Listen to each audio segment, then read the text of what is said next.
안녕하세요. 사연담화의 사연지기 소담입니다. 따뜻한 좋아요와 구독으로 응원해주세요. 당신의 공감 한 번이 다음 이야기를 이어가는 큰 힘이 됩니다. 오늘 전해드릴 사연은 김미영님 이야기입니다. 바로 들려드릴게요. 안녕하세요. 저는 서울에 사는 김미영이라고 합니다. 나이는 62세고요. 저의 사연을 말씀드릴게요. 남편 박성우 씨의 장례식을 치른 다음 날이었습니다. 아직도 검은 옷이 벗겨지지 않은 내게 한 통의 전화가 걸려왔습니다. 김미영님 맞으시죠? 여보세요? 보험사 박선영입니다. 박성우 고객님 사망보험금 관련으로 연락드렸습니다. 보험금? 아니, 무슨 보험금을 말하는 거지? 생전 그 사람, 나한텐 한 번도 보험 이야기를 꺼낸 적이 없었습니다. 그래서 전화를 받은 순간부터 불안한 예감이 머리를 스쳤어요. 금액은 총 3억 원이며 수령인은 지정되어 있습니다. 나는 얼른 메모지를 꺼내 들었습니다. 예, 수령인이 누구라고요? 전화기 너머 짧은 침묵 뒤 상담원이 조심스레 말했습니다. 김미정님입니다. 김미정? 그게 누구냐면요. 제 여동생입니다. 저와 미정이는 사실 그렇게 각별한 사이는 아니었어요. 같은 부모 밑에서 자란 자매지만 성격도 살아온 길도 달랐고 서로 다른 도시에서 지내며 1년에 한두 번 얼굴 보는 정도였죠. 그런데 그런 동생 이름이 왜 남편의 사망보험금 수령인으로 되어 있는 걸까요? 제 머릿속엔 수백 가지 질문이 떠올랐습니다. 보험 설계할 때 내가 아닌 미정이 이름을 넣은 이유는 뭘까? 혹시 나 몰래 둘 사이에 뭔가 있었던 걸까? 정신이 멍했습니다. 장례식장에서 돌아와 울다 지쳐 누워있던 내 마음에 또다시 칼날 같은 충격이 꽂힌 거죠. 그날 밤 잠을 이루지 못했습니다. 장례 때도 오지 않았던 미정이 대체 지금 뭘 하고 있는 걸까요? 그리고 남편 성우는 왜 그렇게까지 숨겨야 했던 걸까요? 제가 이 이야기를 들려드리려는 이유요? 누군가의 배신보다 더 아픈 건 내가 사랑이라고 믿었던 시간이 흔들릴 때니까요. 제가 미정이를 다시 만난 건 남편 성우가 떠난 지 딱 100일째 되는 날이었습니다. 하늘도 무심하다 해야 할까요? 그날따라 비가 추적추적 내리더군요. 성우의 유품을 정리하던 중 작은 상자 하나가 제 눈에 들어왔습니다. 낡은 갈색 상자였는데 평소엔 눈에 띄지 않게 장롱 깊숙한 곳에 있었던 걸 제가 왜 그날따라 꺼냈을까요? 어쩌면 무의식적으로 저는 뭔가를 느끼고 있었던 건지도 모르겠습니다. 상자 안에는 성우가 평소 쓰던 수첩, 그리고 오래된 우편 봉투 하나가 들어 있었어요. 봉투는 찢어져 있었고 겉면엔 제가 모르는 주소와 낯익은 이름 하나가 쓰여 있었습니다. 김미정. 제 동생, 25년 전 연락을 끊고 떠났던 미정이 이름이었어요. 그 주소로 편지를 보낸 것 같진 않았습니다. 봉투는 열려 있었고 안엔 아무것도 없었거든요. 하지만 더 충격적인 건 그 옆에 놓인 수첩이었습니다. 성우의 필체로 이렇게 적혀 있었어요. 미정이 목, 미영이 모르게 처리. 내 유일한 빛. 그 순간 제 심장이 멎는 줄 알았습니다. 무슨 뜻이지? 미정이 몫이라니?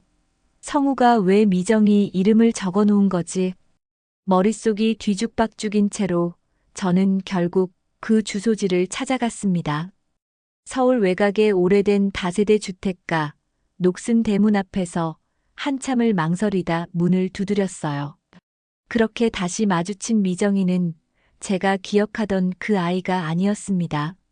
머리는 희끗희끗해졌고 낯빛도 창백했지만 눈빛만큼은 여전히 맑았어요.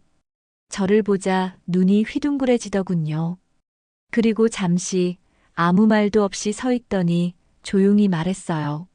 언니, 내가 연락하면 안 받아줄까봐 평생 겁이 났어. 그 말에 제 눈물이 왈칵 쏟아졌습니다. 무슨 말부터 꺼내야 할지 모르겠더군요. 하지만 저는 곧장 물었어요. 미정아, 성우 씨랑 무슨 사이였니? 그 순간 미정의 표정이 굳었습니다. 그리고 그녀는 조용히 고개를 숙였어요. 언니 그 말, 지금 당장은 못해. 나도 정리할 시간이 필요해. 그녀의 입술은 떨리고 있었고, 손은 식은땀으로 젖어 있었어요. 그날 이후, 저는 하루하루가 지옥 같았습니다.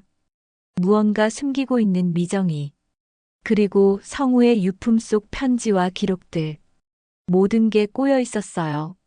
마치 제가 모르고 있었던 또 다른 삶이 그들 사이에 존재했던 것처럼. 며칠 뒤 성우가 남긴 다른 문서를 정리하던 중 보험 증서 한 장을 발견했습니다. 그 보험 수령 일란에 적혀 있는 이름은 김미정, 바로 제 동생이었습니다. 그때부터 제 삶은 송두리째 흔들리기 시작했습니다. 남편 성우의 보험 수령자 이름에 김미정이 적혀 있는 걸 본 그날 밤, 저는 뜬 눈으로 밤을 지새웠습니다. 불안, 혼란, 배신 감정이 소용돌이치는 와중에도 저는 이상하게 눈물이 나지 않았습니다. 오히려 무서웠어요. 그동안 제가 믿고 의지했던 남편과 어릴 적부터 함께 자란 동생 사이에 무슨 일이 있었던 건지 차마 상상도 되지 않았습니다. 다음 날, 저는 성우의 낡은 수첩을 다시 꺼냈습니다. 그 속에는 숫자와 짧은 문장이 적힌 메모들이 있었는데 그중 몇 페이지가 특히 눈에 띄었어요. 3월 14일 미정이 병원비 송금. 6월 21일 남대문 쪽 원룸 계약. 9월 3일 아이 등록금 정리. 아이. 저는 그 단어 앞에서 숨이 턱 막혔습니다. 남편과 제가 낳은 자식은 없었습니다. 아이 등록금이라는 말이 누군가와의 아이를 의미한다면 곧장 그 페이지를 핸드폰으로 찍어두고 메모 속 주소를 따라가 보았습니다. 남대문 인근의 허름한 원룸. 관리사무소의 사정사정에서 기록을 확인해 보니 그 원룸은 몇 년 전까지 김미정 이름으로 계약되어 있었고 월세는 박성우, 남편의 이름으로 자동 이체되고 있었다고 했습니다. 숨이 턱 막히는 듯한 순간이었어요. 그 자리에서 무너지고 싶을 정도로 충격적이었습니다. 그날 밤 저는 미정이를 다시 찾아갔습니다. 제가 가지고 있는 걸 전부 보여주고 조용히 말했습니다. 미정아, 나 이제 도저히 모르겠다. 내가 말해줬으면 좋겠어.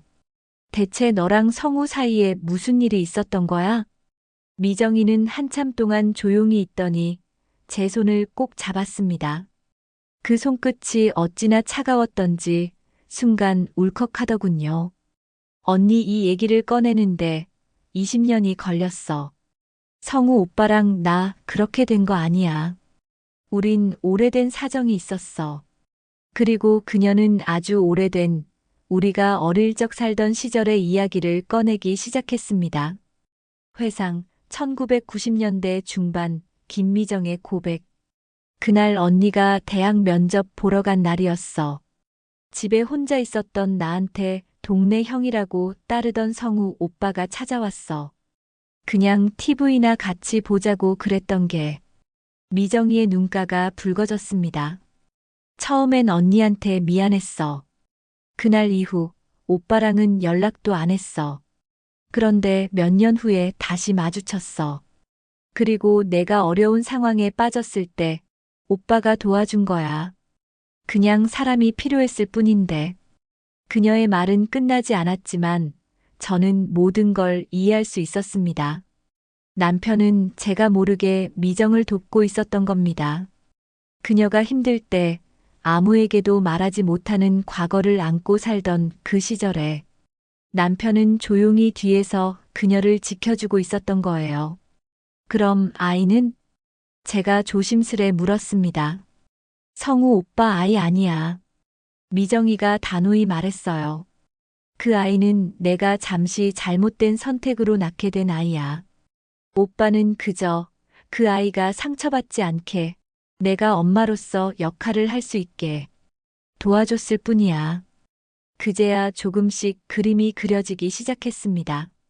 남편은 무언가 감춰진 가족의 상처를 알고 있었고, 미정과 그 아이가 버려지지 않도록 평생을 뒤에서 도왔던 겁니다. 그렇게라도 속죄하고 싶었던 걸까요? 아니면 제가 모르는 또 다른 이유가 있었던 걸까요? 저는 그렇게 미정이의 이야기와 함께 남편이 평생 숨겨온 가장 조용한 사랑을 마주했습니다. 하지만 아직 끝나지 않았습니다. 이제 그 아이를 만나야 했으니까요. 그날 이후 저는 미정이에게 부탁을 했습니다. 그 아이를 아니, 이제는 어엿한 성인이 된 은결이를 만나보고 싶다고요. 내가 괜히 흔드는 거 아닐까? 그 아이 인생에. 미정이는 걱정스러운 눈으로 저를 바라보았지만 저는 조용히 고개를 끄덕였어요. 나 그냥 궁금한 것뿐이야. 성우가 어떤 마음으로 그 아이 곁을 지켰는지, 그 아이는 어떤 삶을 살아왔는지 한 번쯤 알아야 할 것 같아서. 며칠 후 약속한 장소는 시내의 작은 카페였습니다. 마주 앉은 젊은 남자. 나이는 27쯤 되어 보였고 또렷한 눈매가 어쩐지 성우를 닮은 것 같기도 했습니다. 안녕하세요. 어머니, 친구분이시죠? 그가 조심스럽게 말했습니다. 저는 그제야 24이었습니다. 그래. 나는 미영이라고 해. 내 엄마 미정이가 동생이야. 그 순간 은결이의 눈동자가 미세하게 흔들렸습니다. 무언가 직감한 듯한 그 눈빛에 저는 마음이 저릿했어요. 커피가 식어가고 저는 조심스럽게 말을 꺼냈습니다. 내가 그동안 몰랐을 수도 있지만 너를 지켜본 사람이 있었단다. 겉으로 드러내진 않았지만 내가 힘들 때 늘 멀리서 지켜보던 사람이. 그는 고개를 갸웃했어요. 그게 누군가요? 저는 가방에서 하나의 물건을 꺼내 그의 앞에 놓았습니다. 남편의 수첩. 그리고 그 속에 은결이라는 이름이 반복되는 페이지들. 박성우 그 이름 혹시 들어본 적 있니? 순간 은결이의 눈이 커졌습니다. 예전에 엄마가 가끔 얘기했던 이름이에요. 그분이 날 돕던 분인가요? 저는 고개를 끄덕이며 말했습니다. 그래, 내 남편이었어. 그 말이 끝나자마자 은결이는 입을 다물지 못한 채 한참 동안 아무 말도 하지 않았습니다. 잠시 후 그가 조용히 입을 열었습니다. 전 몰랐어요. 그분이 그렇게 오랫동안 절 지켜봤다는 걸. 저는 조용히 그의 손을 잡았습니다. 내 남편은 말이 없던 사람이었단다. 누군가를 사랑하거나 지킬 때 절대 티를 내지 않았지. 그게 내 남편 박성우였어. 그는 눈시울을 붉히며 고개를 숙였습니다. 그럼 이젠 그분도 돌아가신 거네요?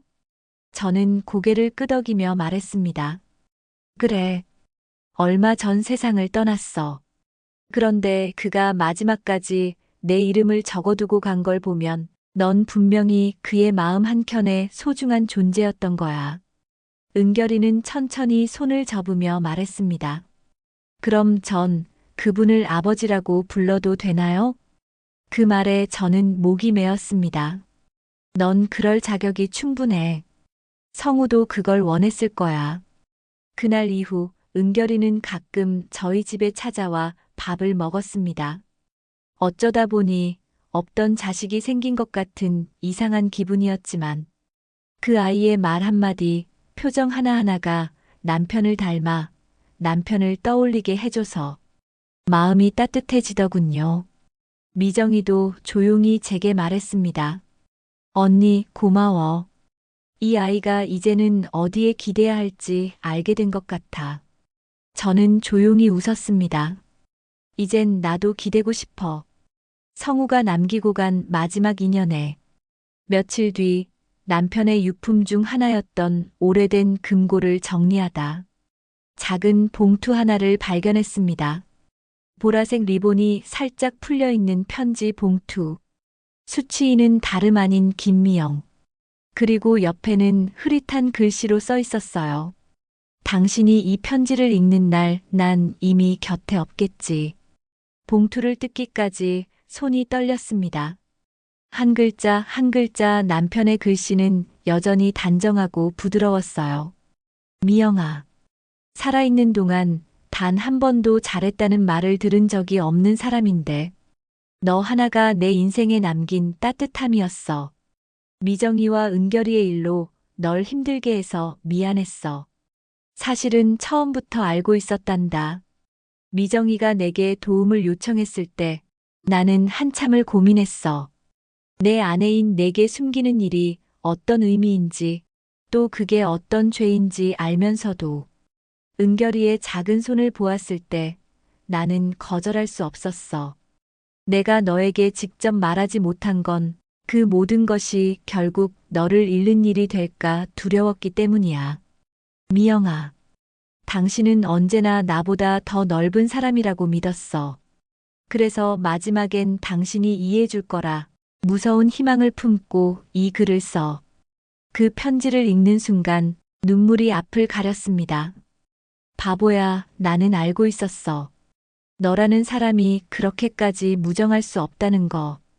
그날 밤 오랜만에 남편이 남긴 일기장을 꺼내 다시 펼쳤습니다. 2007년 6월 14일 은결이 첫 유치원 운동회. 멀리서 봤다. 너무 밝게 웃더라. 그 웃음에 내가 살아있음을 느낀다. 2013년 2월 미정이 치료비가 빠듯하단다. 내가 당장 도와줄 수는 없지만 보험을 정리하면 가능할지도. 미영이는 알면 안 되는데. 마음이 아프다. 그날 이후 저는 그 아이 은결이와 조금 더 가까운 거리를 유지했습니다. 가끔 밥을 차려주고 옛날 사진도 보여주고 성우가 어떤 남편이었는지 어떤 아버지였는지를 살짝 조금씩 나눴습니다. 그리고 동생 미정이와도 조용히 대화를 나누었습니다. 미정아, 나는 너를 원망했던 시간이 많았어. 너와 성우가 나를 속였다는 생각에 잠을 이루지 못한 날도 있었고, 미정이는 아무 말 없이 고개를 떨구었어요. 하지만 이제는 안다. 내가 얼마나 절박했는지, 성우가 얼마나 고민했는지. 제가 조용히 손을 내밀었을 때 그 아이 같던 미정이는 그제야 제 손을 잡았습니다. 언니 미안했어. 그리고 고마워. 내 가족이 되어줘서. 시간이 조금씩 흘러 계절은 봄이 되어 있었습니다. 저는 작년부터 남편이 후원하던 복지재단에 제 이름으로 기부를 시작했어요. 박성우 장학금이라는 이름으로요. 그리고 작년 겨울엔 은결이의 졸업식에 다녀왔습니다. 그 아이가 학사모를 벗고 저를 보며 웃는데 어쩐지 남편의 미소와 겹쳐 보여서 저도 모르게 말했죠. 성우야, 잘 키웠다. 참 잘했어. 어떤 가족은 피로 이어지고 어떤 가족은 마음으로 연결됩니다. 저는 남편이 남긴 흔적으로 동생과 조카를 다시 만났고 그들과 다시 가족이 되었어요. 이제는 성우의 사진 앞에 말할 수 있어요. 당신이 시작했던 인연, 내가 잘 이어갈게. 가족이라는 이름으로도 우리는 서로를 다 이해할 순 없습니다. 하지만 이해하려는 마음은 관계를 다시 이어주는 유일한 다리이기도 하죠. 오늘도 끝까지 함께 해주셔서 정말 감사합니다. 다음 이야기에서 또 찾아뵐게요. 고맙습니다.